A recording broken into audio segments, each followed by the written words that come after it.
Hello everyone, परीक्षा junction के platform में आप सबको स्वागत है। मैं हूं एडुकेटर शरण्या और लास्ट क्लास में हमने डाइजेस्टिव सिस्टम, न्यूट्रिशन ये सब के बारे में पता कर लिया है। आज की जो क्लास है उस पे हम रेस्पिरेटरी सिस्टम के बारे में पढ़ेंगे। तो नॉर्मली क्या होता है, जितने भी एग्जाम्स होते हैं उसमें क्लास 10 लेवल तक की बायोलॉजी आपको बहुत अच्छे से जानना होता है, क्योंकि वहां से क्वेश्चंस आते हैं एंड आपको वो क्वेश्चन सॉल्व भी करना है। तो क्वेश्चन के आंसर्स तो सॉल्व करेंगे ही, बट साथ साथ में हमें जो रेस्पिरेटरी सिस्टम है उसके बारे में अच्छे से जानना है। तो परीक्षा जंक्शन एक ऐसा प्लेटफॉर्म है जहाँ पे आप फ्री में एडुकेशन लाभ कर सकते हैं। हमारी यूट्यूब चैनल, साथ साथ में टेलीग्राम, थ्रेड, ट्विटर, व्हाट्सएप, ये सारे इस प्लेटफॉर्म में हम आपके साथ मौजूद हैं।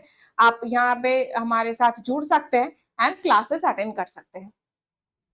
तो आज स्टार्ट करते हैं रेस्पिरेटरी सिस्टम। रेस्पिरेटरी सिस्टम क्या है? ये जो हम सांस लेते रहते हैं एंड मतलब ऑक्सीजन लेते हैं, कार्बन डाइऑक्साइड को छोड़ते हैं, ये जो प्रोसेस है ये लंग्स में होता है, हमारे फेफड़े के अंदर होता है और इसी प्रोसेस को रेस्पिरेटरी सिस्टम कहते हैं। अब इसमें कौन कौन से ऑर्गन्स, कौन कौन से अंग इन्वॉल्व होते हैं, क्या क्या उसमें हमें देखना चाहिए, सीखना चाहिए और बाकी सारा चीज को हम बात करते हैं। तो रेस्पिरेटरी सिस्टम एक ग्रुप ऑफ ऑर्गन्स है एंड जो स्ट्रक्चर्स है वो साथ में काम करते हैं ताकि हम सांस ले पाए। तो सिस्टम का मतलब क्या होता है कि 4-5 टाइप की ऑर्गन साथ में सिमिलर तरीके की काम कर रहे हैं। तो एक बेसिक काम है जिसको करने के लिए 4-5 ऑर्गन साथ साथ में काम कर रहा है। तो एक जो पूरा कंडीशन है इसको सिस्टम कहते हैं। जैसे डाइजेस्टिव सिस्टम में खाना पचाने के लिए कौन कौन काम कर रहा था? माउथ था, टंग, टीथ, ये सब था। उसके बाद इसोफेगस है, उसके बाद स्टोमक है जिसे पाकस्थली कहते हैं, उसके बाद पैंक्रियास, अग्नाशय है, स्मॉल इंटेस्टाइन है, खुद्रांत बोलते हैं इसको, देन लार्ज इंटेस्टाइन है, रेक्टम है, एनास है। तो ये जितने भी ऑर्गन्स है सब साथ मिलके काम कर रहा था। तो वैसे ही रेस्पिरेटरी ऑर्गन में श्वास लेने के लिए जो सिस्टम है उसमें हमारी जो नाक है वो काम करता है। इसके साथ साथ और भी बहुत सारा ऑर्गन्स काम करता है। तो इसका मेन फंक्शन क्या है? हवा से ऑक्सीजन लेना एंड कार्बन डाइऑक्साइड को हमारे बॉडी से छोड़ना, बेसिकली ये काम है। तो इसमें कौन कौन से पार्ट इंक्लूड होता है? हमारी जो नाक है, नोज, ट्राकिया, जहां से हमारे गले के अंदर होते हुए जो हवा है, ऑक्सीजन है, वो शरीर के अंदर जाता है। ब्रोंकाई, जो जहां पे ऑक्सीजन की एब्सॉर्प्शन होती है। Lungs and alveoli. तो एल्वियोलाई बेसिकली क्या करता है? Which allows the exchange of gas. तो जहां लंग्स के अंदर जो एल्वियोलाई होती है वो ऑक्सीजन और कार्बन डाइऑक्साइड के एक्सचेंज को करवाता है। System is essential for cellular respiration. तो सेलुलर रेस्पिरेशन अब होता क्या है? तो जैसे कि हमने सेल पढ़ते टाइम, कोश पढ़ते टाइम माइटोकॉन्ड्रिया के बारे में पढ़ा था और माइटोकॉन्ड्रिया पे हमने क्या पढ़ा था? रेस्पिरेशन में काम करता है। तो ये तो एक मिडिल सिचुएशन है रेस्पिरेटरी सिस्टम, जहां पे हवा में जो ऑक्सीजन था वो हम बॉडी के अंदर ले रहे हैं, फिर एल्वियोलाई से वो ब्लड पे जाएगा, ब्लड से एक एक टिश्यू पे, एक एक ऑर्गन पे जाता है एंड वहां पे जो सेल है वो उस ऑक्सीजन को लेके माइटोकॉन्ड्रिया में प्रॉपर रेस्पिरेशन होता है एंड एनर्जी जनरेशन होती है। तो सेलुलर जो ऑक्सीजन है हवा का, उस ऑक्सीजन हमारे बॉडी में एनर्जी बनने तक की जो टोटल सिस्टम है उसे रेस्पिरेशन कहते हैं। और रेस्पिरेटरी सिस्टम ये पूरे रेस्पिरेशन का एक ओनली पार्ट है। ओके, तो सेलुलर रेस्पिरेशन के बारे में भी हम बात करेंगे, बट अभी रेस्पिरेटरी सिस्टम पे ध्यान लगाते हैं। तो सेलुलर रेस्पिरेशन के लिए ये प्रोसेस जरूरी है, क्योंकि जो हवा है वो हमारे बॉडी के अंदर जाएगा, तभी तो सेल तक पहुंचेगा ना। Gas exchange in the lung occurs in millions of small air sacs, जिसे हम एल्वियोलाई कहते हैं।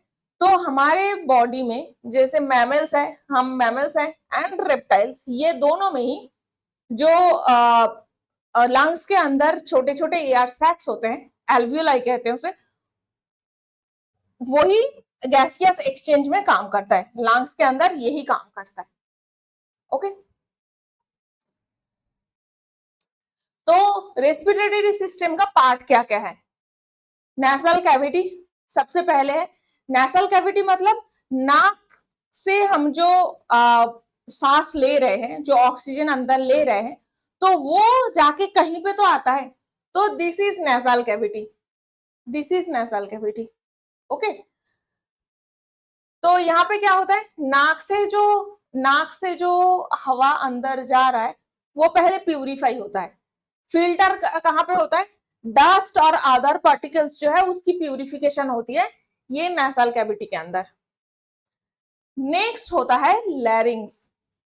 लैरिंग्स को वॉइस बॉक्स भी कहा जाता है, क्योंकि इसका जो लोकेशन है, लैरिंग्स क्या करता है, हमारे गले के अंदर जहां पे से हम बात करते हैं, वो जो बात करने की जगह है उसे लैरिंग्स कहते हैं। एंड हवा आता जाता रहता है, इसी वजह से हम बात कर पाते हैं, और जो ऑक्सीजन अंदर जाता है बाहर आता है, और वही हवा पे जो वॉइस बॉक्स है वो काम करता है। दो स्ट्रक्चर कहाँ पे लोकेटेड है, ये नेक पे लोकेटेड है, एंड बात करने में वो इन्वॉल्व है, स्पीच में इन्वॉल्व होता है। तो दिस इज लैरिंग्स, ये है लैरिंग्स। ठीक है, लैरिंग्स के बाद आता है ट्रैकिया।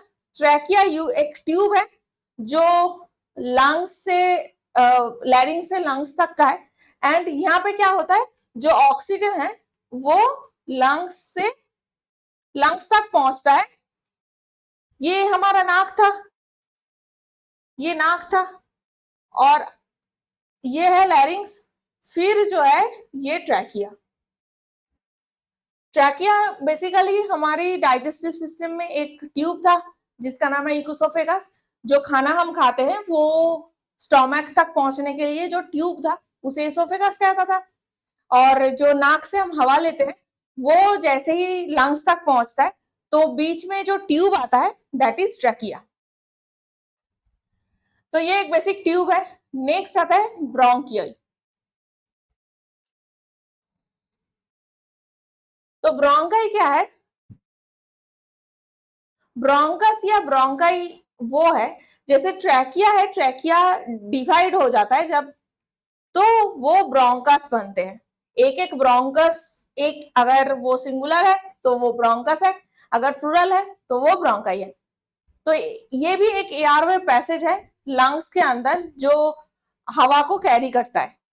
तो बेसिकली ट्रैकिया जब डिवाइड हो जाता है, ट्रैकिया डिवाइड होके दो लंग्स की तरफ मूव करेगा, तो वो जो पाइप डिवाइड होके दो लंग्स की तरफ दो अलग अलग पाइप बन रहा है उसे ब्रोंकस या फिर ब्रोंकाई कहते हैं। नेक्स्ट है ब्रोंक्यूल। ब्रोंक्यूल क्या होता है, जो वो ब्रोंकाई है वो और भी छोटे छोटे पार्ट में डिवाइड हो रहा है, जैसे ये है, ये है, ये है। तो ये छोटे छोटे पार्ट में अगर जब उससे भी ज्यादा डिवाइड होने लगता है तो उसे ब्रोंक्यूल्स कहते हैं। This is bronchioles, branches of bronchi that carry air from bronchi to alveoli. तो लंग्स के अंदर ब्रोंकस अगर उससे भी छोटा छोटा पार्ट में ब्रांच में डिवाइड हो जाता है तो उसे ब्रोंक्यूल्स कहते हैं। एंड एल्वियोलाई, एल्वियोलाई क्या है, बेसिकली जो एयर सैक है लंग्स में उसे एल्वियोलाई कहते हैं। तो एल्वियोलाई ऐसे दिखता है, छोटे छोटे इतने एयर सैक्स है। अब ये एयर सैक्स के आसपास बहुत सारे ऐसे बहुत पतला सा ब्लड वेसल्स होते हैं।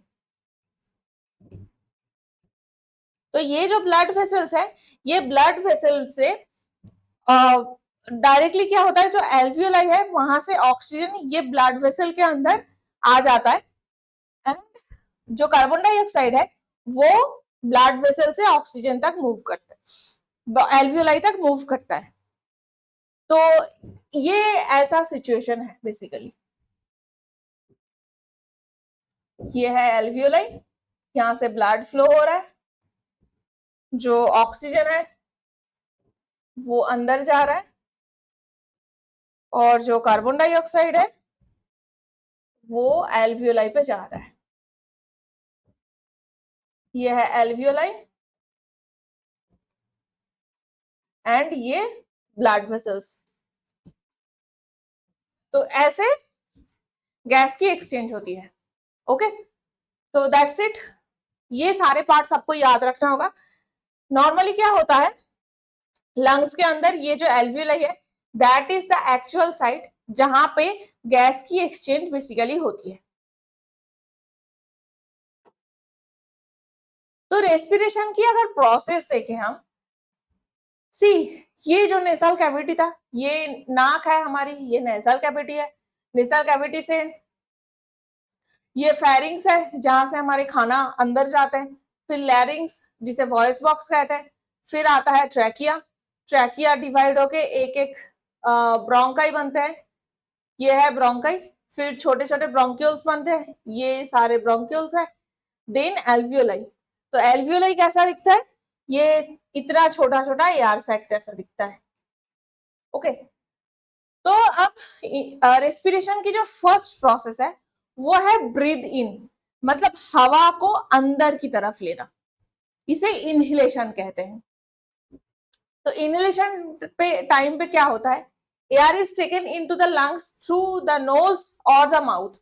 तो सबसे पहले जो हवा है उसको हम नाक से या फिर मुख से अंदर की तरफ खींचते हैं, और इस टाइम पे क्या होता है, डायाफ्राम एक एक मसल मेम्ब्रेन है, एक पर्दा की तरह दिखता है, वो क्या होता है, कॉन्ट्रैक्ट करके ऊपर की तरफ आ जाता है, ताकि हमारी जो चेस्ट कैविटी है वो बड़ा हो जाए।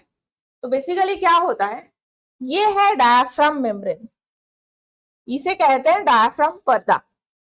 जब भी हम सांस लेते हैं, ऐसे अपना चेस्ट को फुलाते हैं, तो क्या होता है, जो डायाफ्राम है वो ऊपर की तरफ आ जाता है, ताकि हमारी जो चेस्ट का वॉल्यूम है वो सबसे ज्यादा हो जाए।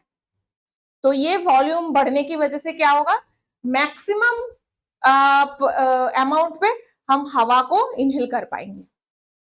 ओके, तो डायाफ्राम कहां पे रहता है अगर पूछता है, या फिर किस सिस्टम से रिलेटेड है, तो आपको याद रखना है ये रेस्पिरेटरी सिस्टम से रिलेटेड है।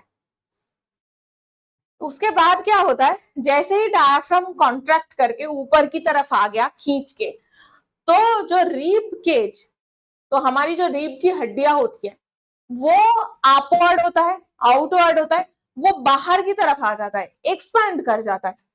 तो जो हमारी चेस्ट है वो फुल जाएगा। तो जैसे ही चेस्ट कैविटी बढ़ जाए, चेस्ट फुल जाएगा, तो अंदर की जो एरिया है वो भी बढ़ जाएगा। तो जैसे ही ये बढ़ जाता है, एयर क्या होता है, लंग्स की तरफ आ जाता है। जो एयर है वो हम क्या कर रहे थे, मुंह से या नाक से जब अंदर ले रहे थे, तो वो लंग्स तक पहुंचता है।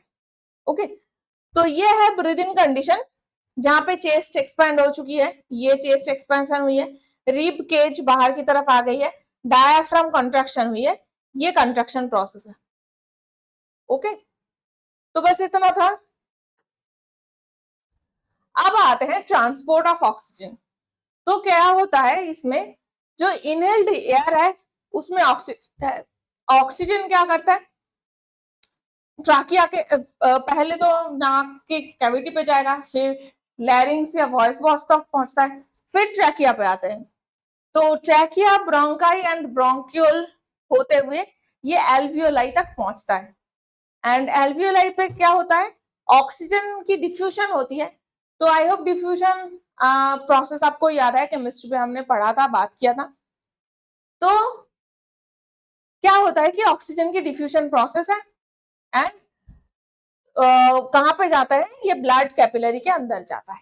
तो ऑक्सीजन डिफ्यूज होके एल्वियोलाई से ब्लड कैपिलरी तक पहुंचता है। ओके, नेक्स्ट क्या होता है, ऑक्सीजन बाइंडिंग टू हीमोग्लोबिन। तो कल प्रोटीन पढ़ते टाइम हमने हीमोग्लोबिन के बारे में थोड़ा बहुत पढ़ा था। हीमोग्लोबिन क्या है, एक ऐसा प्रोटीन है जो ऑक्सीजन को ट्रांसपोर्ट करने में हेल्प करता है। और हीमोग्लोबिन में जो हीम या आयरन मॉलिक्यूल है वो बेसिकली ऑक्सीजन के साथ बाइंड करता है। ओके, तो ऑक्सीजन बाइंड होता है हीमोग्लोबिन के साथ। जो हीमोग्लोबिन क्या है, रेड ब्लड सेल के अंदर का एक प्रोटीन है। तो ये मिलता कहाँ पे है, ब्लड के आरबीसी में मिलता है। ठीक है, तो ये जो ऑक्सीजन रिच ब्लड है वो क्या होता है, लंग्स से हार्ट तक पहुंचता है। तो रेस्पिरेशन की जो प्रोसेस है वो बेसिकली दूसरा और एक सिस्टम से जुड़ा हुआ है। इसका नाम क्या है, सर्कुलेटरी सिस्टम, जहां पे ब्लड सर्कुलेशन हम पढ़ेंगे। तो सबसे पहले तो क्या होता है, ये जो ऑक्सीजन रिच ब्लड है जो हमें लंग्स में मिला एक्सचेंज होने के बाद, उसमें अब ऑक्सीजन बहुत ज्यादा है, तो वो ऑक्सीजन रिच हार्ट ब्लड अब हार्ट पे जाता है और हार्ट से पंप होके पूरे बॉडी में पहुंचता है। तो ऐसा नहीं कि अगर आपको आप प्रोसेस पढ़ रहे हैं तो लंग्स में जो गैस की एक्सचेंज हुई तो ऑक्सीजन वाले ब्लड सीधा टिश्यू पे पहुंच गया, सीधा बाकी ऑर्गन्स पे पहुंच गया। नहीं, ऑक्सीजन वाले ब्लड सबसे पहले हार्ट पे पहुंचता है एंड हार्ट पे पहुंचने के बाद वहां से पंप होके पूरे बॉडी में पहुंचता है। एंड सिमिलरली जो टिश्यू में ऑक्सीजन एक्सचेंज भी होता है, उसके बाद कार्बन डाइऑक्साइड वाले ब्लड डायरेक्टली लंग्स पे नहीं जाता। कार्बन डाइऑक्साइड वाले ब्लड भी पहले हार्ट पे जाता है, हार्ट से फिर लंग्स पे आता है। ओके, तो सर्कुलेटरी सिस्टम के बारे में भी हम डिटेल्स में पढ़ेंगे, बट यहां तक आपको जरूर याद रखना है। नेक्स्ट होता है सेलुलर रेस्पिरेशन। अब हमने क्या देख लिया कि लंग्स तक तो पहुंच गया, लंग्स से हार्ट पे पहुंचा ऑक्सीजन वाले ब्लड, अब हार्ट से वो एक एक टिश्यू तक पहुंच गया, तो एक एक ऑर्गन तक पहुंच गया, ऑर्गन में जो टिश्यू है, जो सेल्स है, वहां तक पहुंचना है। तो ऑक्सीजन पहुंच तो गया टिश्यू पे, अब बॉडी सेल में जाने के बाद नॉर्मली क्या होता है, जो ऑक्सीजन है वो माइटोकॉन्ड्रिया तक पहुंचता है। माइटोकॉन्ड्रिया में क्या होती है, एनर्जी जनरेशन होती है। कौन से फॉर्म में, एटीपी के फॉर्म में, एडिनोसिन ट्राइफॉस्फेट के फॉर्म में एनर्जी जनरेशन होती है। सेलुलर रेस्पिरेशन को भी हम डिटेल्स में पढ़ेंगे, बट इतना आपको याद रखना है कहां पे होता है, ये जो एटीपी जनरेशन की प्रोसेस है ये होता है माइटोकॉन्ड्रिया में। ओके, तो माइटोकॉन्ड्रिया में ये होती है, और इस प्रोसेस में क्या होता है, जो ग्लूकोज है वो ब्रेक डाउन होता है। तो ग्लूकोज हमने नॉर्मली क्या पढ़ा था, हमारे बॉडी में स्टोर था ग्लाइकोजन, जो कल हमने न्यूट्रिशन में पढ़ा है। ग्लाइकोजन सेल के अंदर लीवर में डिवाइड ब्रेक डाउन होके ग्लूकोज बना, ये ग्लूकोज सेल में पहुंचा, सेल के अंदर ग्लूकोज से सबसे पहले पाइरुविक एसिड बना,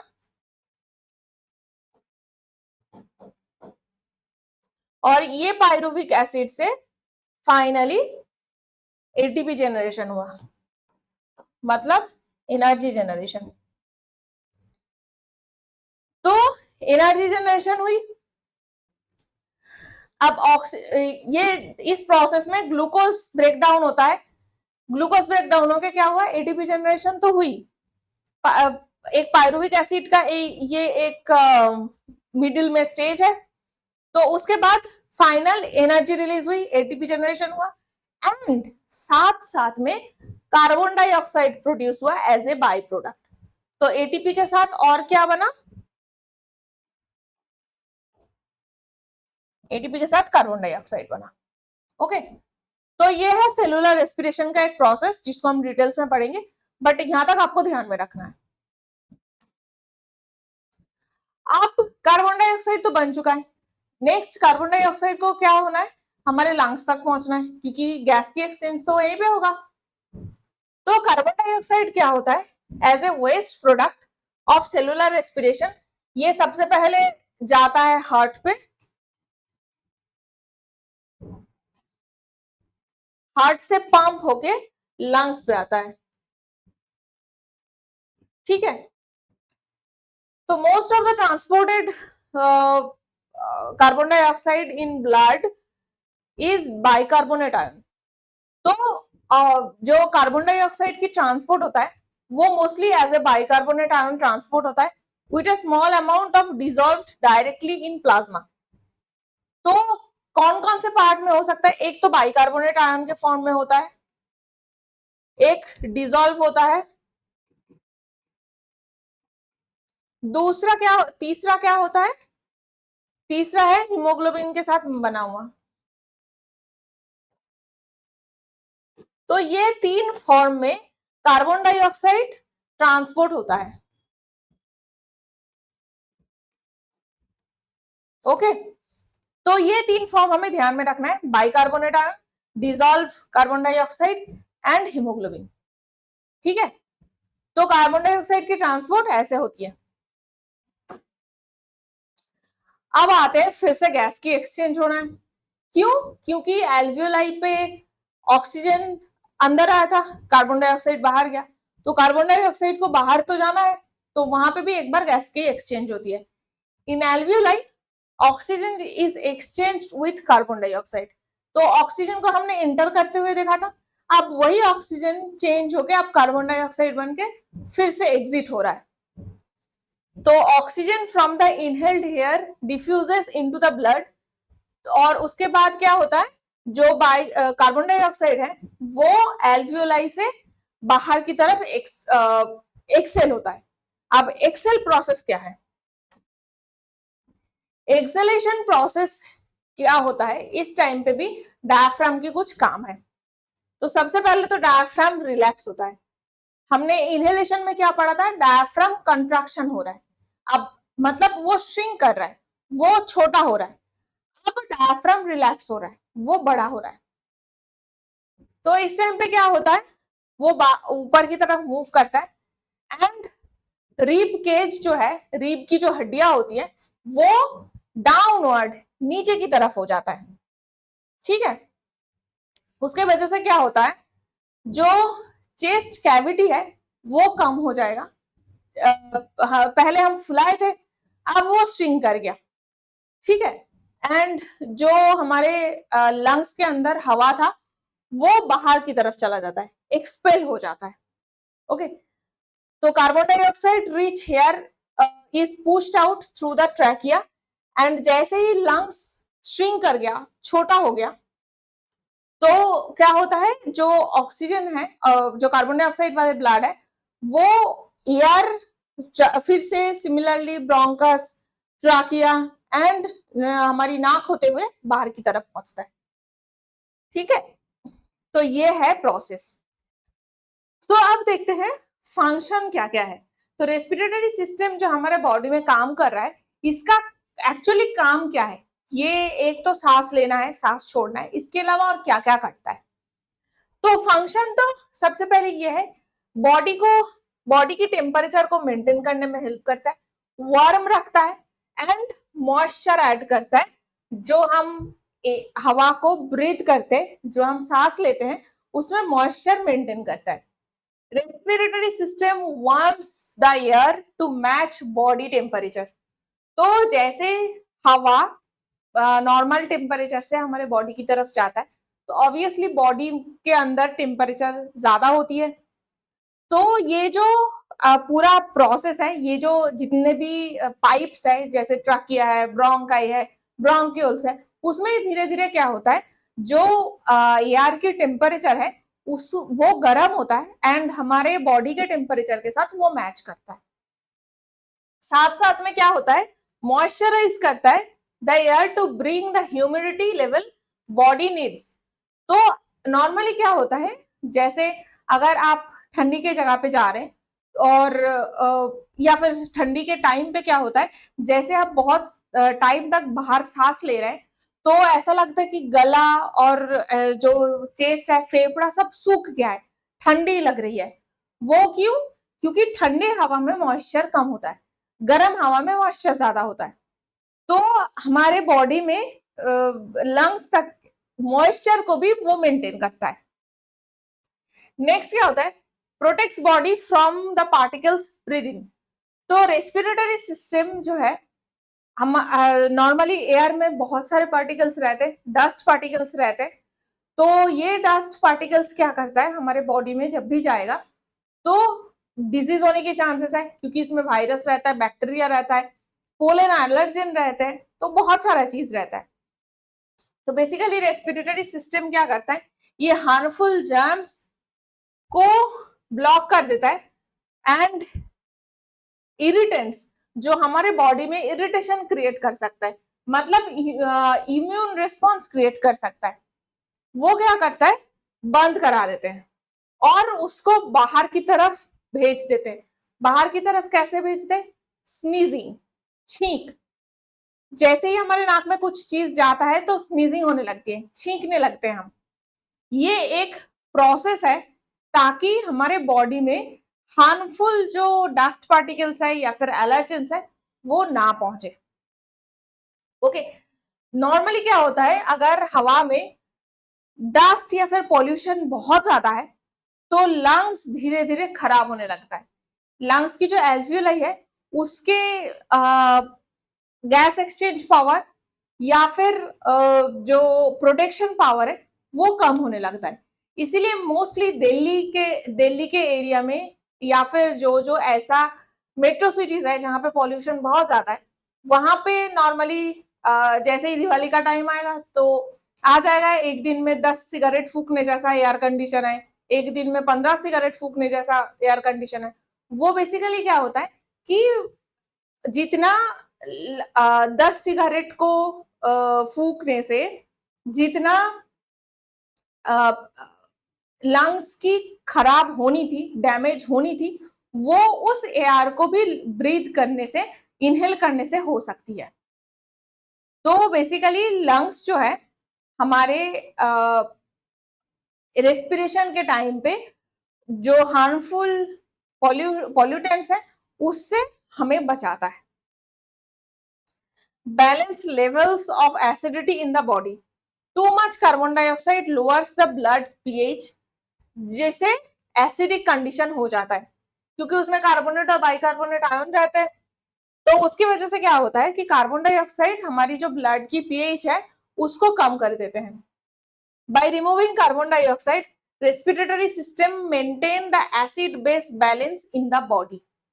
तो हमारे बॉडी में नॉर्मली क्या होता है, जैसे जल्दी जल्दी कार्बन डाइऑक्साइड जितना हम अपने रेस्पिरेशन के टाइम पे प्रोड्यूस हो रहा है, जो सेलुलर रेस्पिरेशन में कार्बन डाइऑक्साइड प्रोड्यूस हो रहा है, वो क्या होता है हमारे बॉडी में जो एसिड बेस की बैलेंस है, पीएच है, उसको कम कर देता है।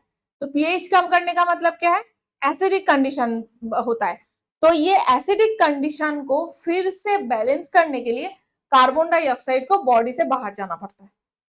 ओके, नेक्स्ट आता है अलाउ टू टॉक। हमारी जो वोकल कॉर्ड है या फिर लैरिंग्स बोल रहे थे या फिर वॉइस बॉक्स बोल रहे थे, तो ये वॉइस बॉक्स क्या करता है, बस एक इंस्ट्रूमेंट जैसा है जो कुछ नहीं करता, चुपचाप वहां पे है। जैसे ही हम हवा या फिर ऑक्सीजन एयर इनहेल करते हैं और कार्बन डाइऑक्साइड एक्सेल करते हैं, तो वो जो बॉक्स है उसके अंदर हवा मूव करता है एंड इसी मूविंग के टाइम पे हमारे गले से आवाज निकलता है। तो बेसिकली इसको अगर हम देखें तो म्यूजिकल इंस्ट्रूमेंट जैसा है, जैसे हारमोनियम, उसमें क्या करते हैं, जो फ्लैप है उसको हम ऐसे ऐसे आगे पीछे करते हैं तो हवा अंदर आता है एंड अगर हम कुछ उसमें प्रेस करते हैं रीड को तो वहां से सुर निकलता है। या फिर तानपुरा की बात कर सकते हैं। तानपुरा में क्या होता है कि जो अंदर का एयर है उसको हम थोड़ा सा ही अगर हिला देते हैं तो वहां से साउंड निकलता है। तो ये भी एक सिमिलर ही प्रोसेस है जो आपको याद रखना है कि रेस्पिरेशन की वजह से हमारी बात करने की क्षमता बनती है। फिफ्थ है स्मेल। तो ब्रीदिंग के टाइम पे हमारे नाक में सिर्फ ब्रीदिंग के अलावा और एक सेंस ऑर्गन भी है, वो है स्मेल। हमें हमें खुशबू हो या बदबू हो, जो भी स्मेल है वो पता चलता है। बेसिकली क्या होता है हमारे नाक में ऐसे, ये अगर नाक है, ये नेजल कैविटी है और यहां से ट्राकिया की स्टार्टिंग होती है। तो ये नाक से जो भी हवा अंदर जा रहा है, तो यहाँ पे क्या है, बहुत सारे नर्व एंडिंग्स होती है। यहाँ पे बहुत सारे ऐसे नर्व एंडिंग्स है जो क्या करता है, जो हवा अंदर जा रहा है, एयर जा रहा है, उसमें से स्मेल की जो प्रॉपर्टी है ये नर्व एंडिंग के थ्रू फाइनली ब्रेन में जाता है, ब्रेन में जाता है नर्व के थ्रू। और इससे क्या होता है, हमारे ब्रेन में एक ऐसा पार्ट है जहां पे स्मेल को रिकॉग्नाइज किया जाता है। तो वो मैसेज क्या जाता है, ये नाक के थ्रू जाता है। Breathing in air moves into molecules past olfactory nerve. तो यहाँ पे जो नर्व होता है इसका नाम क्या है, ऑल्फैक्टरी नर्व है, जो मैसेज भेजता है ब्रेन में। ब्रेन की जो ऑल्फैक्टरी लोब है वहां पे मैसेज भेजते हैं ताकि पता चले कि कुछ हमारी स्मेल आई है। ठीक है, तो ये है फंक्शन। अब आते हैं what conditions affect respiratory system. कौन कौन सी डिजीज होती है रेस्पिरेटरी सिस्टम में। एक होता है एलर्जिक राइनाइटिस, ये बहुत कॉमन है। एलर्जिक राइनाइटिस का मतलब क्या होता है, जो हमें एलर्जिक रिएक्शंस होते हैं मोस्टली वही है। तो allergic reactions to tree pollen, pet, dust. जो पेट हमारे घर पे अगर किसी के पास कुत्ता है, बिल्ली है, तो उसके रोए से भी एलर्जी होती है बहुत। तो ये जो एलर्जिक प्रॉब्लम है, पोलिन तो है ही, अदर एलर्जेंस हो सकता है, जैसे स्मोक है, स्मोक से भी लोगों को एलर्जी है। अगर स्मोक नाक में चला गया तो तुरंत तबीयत खराब हो जाता है। तो ये क्या करते हैं, जो पैसेज को अफेक्ट करता है, नेजल पैसेज को अफेक्ट करता है, ये जो कंडीशन है इसे एलर्जिक राइनाइटिस कहा जाता है। नेक्स्ट होता है क्रॉनिक एआरओए कंडीशंस। तो इसमें क्या होता है, basically respiratory, upper respiratory tract हो या फिर लोअर रेस्पिरेटरी ट्रैक्ट हो, ये एरिया पे कंटिन्यूअसली इन्फेक्शन टाइप कुछ होता रहता है। जैसे एजमा है, क्रॉनिक ऑब्स्ट्रक्टिव पाल्मोनरी डिजीज सीओपीडी बहुत कॉमन है, सिस्टिक फाइब्रोसिस ये भी कॉमन है।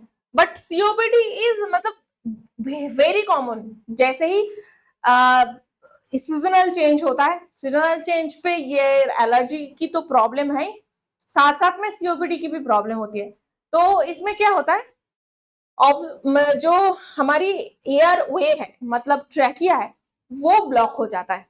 ठंडी की वजह से, म्यूकस की वजह से इन्फेक्शन होता है, तो ये होता है सीओपीडी। इसमें नॉर्मली साथ साथ में न्यूमोनिया भी एक रीजन है।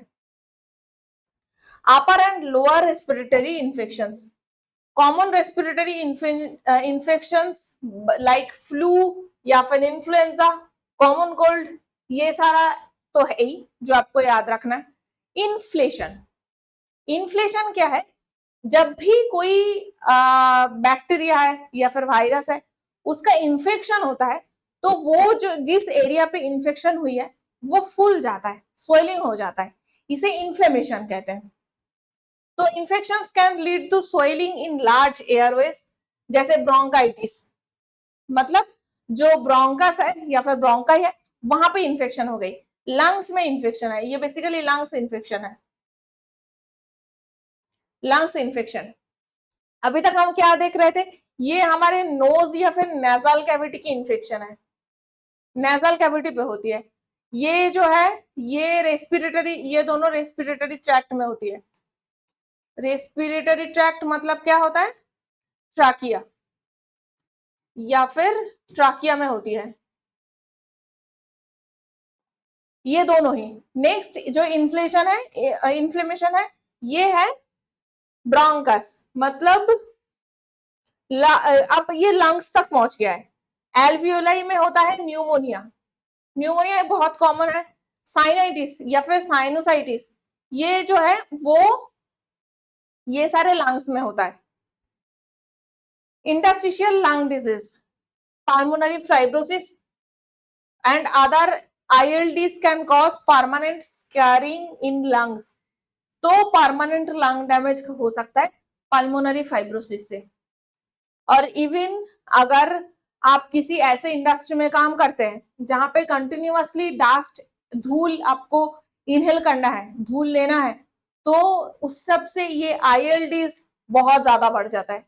जैसे cement industry, asbestos industry, silicosis, asbestosis, fibrosis, ये सारे लंग्स के लिए बहुत कॉमन नेम है। क्या नाम है इसका? एस्बेस्टोसिस, सिलिकोसिस,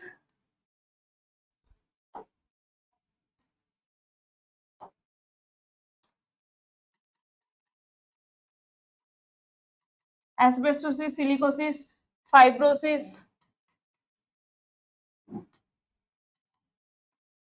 तो ये सारा क्या होता है?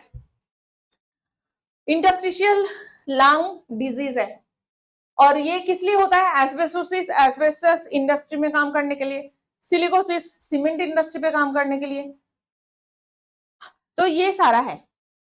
ब्लॉकेज, लंग्स की ब्लॉकेज हो सकता है। कोई अगर फॉरेन ऑब्जेक्ट है, जैसा कि ट्यूमर, कोई कैंसरस ट्यूमर है या फिर नॉर्मल भी ट्यूमर है, तो वो क्या करता है? ब्लॉकेज कर सकता है। दूसरा और एक एग्जांपल है टीबी,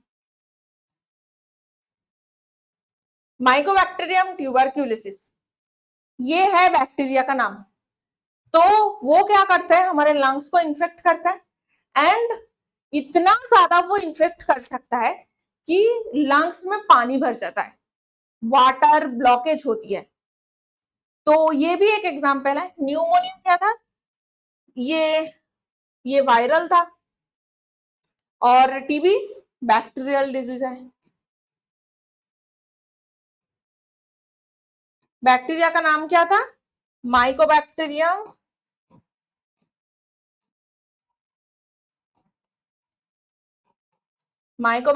ट्यूबरक्यूलोसिस।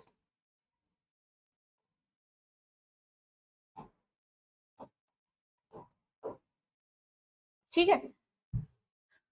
और नेक्स्ट है कि एसिड बेस इम्बैलेंस। तो नॉर्मली क्या होता है कि अगर ऑक्सीजन या फिर कार्बन डाइऑक्साइड की हमारी एक्सचेंज ठीक ठाक से नहीं हो रही है, तो ऑब्वियसली बॉडी में एसिड बेस की इम्बैलेंस हो जाएगी। तो उस टाइम पे क्या होता है? Respiratory alkalosis and respiratory acidosis, ये दोनों होता है जब बहुत ज्यादा या फिर बहुत कम ऑक्सीजन एक्सेल होता है। तो आइदर आप बहुत ज्यादा ऑक्सीजन एक्सेल कर दिए हैं तो एल्कालिकोसिस हो सकता है, या फिर बहुत कम ऑक्सीजन इनहेल कर रहे हैं तो बॉडी में एसिडिक कंडीशन ज्यादा हो गई है, तो वो है acidosis. Changing the acid base balance in the blood, तो ये क्या करता है? हमारे बॉडी में या फिर ब्लड में जो एसिड बेस की बैलेंस है उसको खराब कर देता है। तो ये डिजीजेस के बारे में आपको जानना है, ताकि इसमें से कोई भी अगर डिजीज का नाम आए और आपको पूछा जाए कि कहाँ से, किस चीज से रिलेटेड है, कौन से सिस्टम से रिलेटेड है, तो आपको इसका आंसर जरूर करना है। ओके, तो that's it for the day.